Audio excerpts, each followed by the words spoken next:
just two people alone. By its very nature, it reaches out to family and to community. And I'm so glad today that you are honoring both Nathan and Nevada to be a part of this marriage, because your love reaches out to both of them and to your families and to friends around you.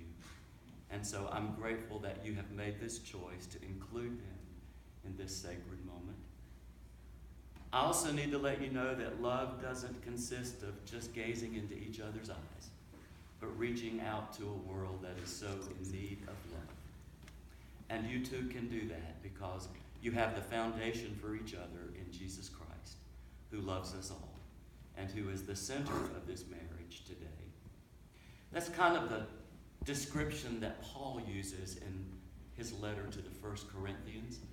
It was not a love letter to a couple being married, but to young Christians in Corinth, trying to teach them about what love is, but it's still good for us to hear, especially when we're beginning a relationship in marriage. I'd like for you to hear these words. Love is patient and kind. It is not jealous or conceited or proud. Love is not ill-mannered or selfish or irritable. Love does not keep a record of wrongs. Love is not happy with evil, but is happy with the truth. Love never gives up, and its faith, hope, and patience never fail.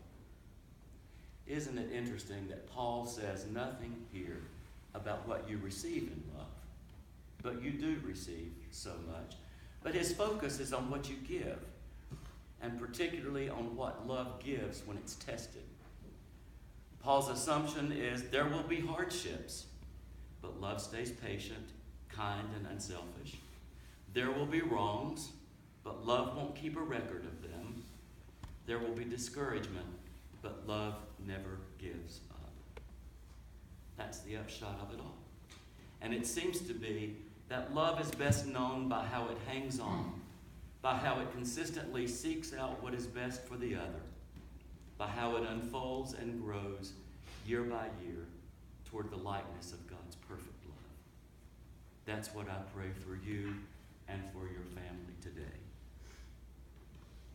Well, Katie, Christopher, if you're up for it, this costly and marvelous adventure that we call marriage, and I do mean adventure, then we will enter into it today with seriousness, with reverence, but with great joy. And we will enter into it with light hearts, good humor, and determination. Because the one who meets you here, Jesus Christ, will help you begin to live your life together. He will be in your laughter and in your tears. He will be in your growing together.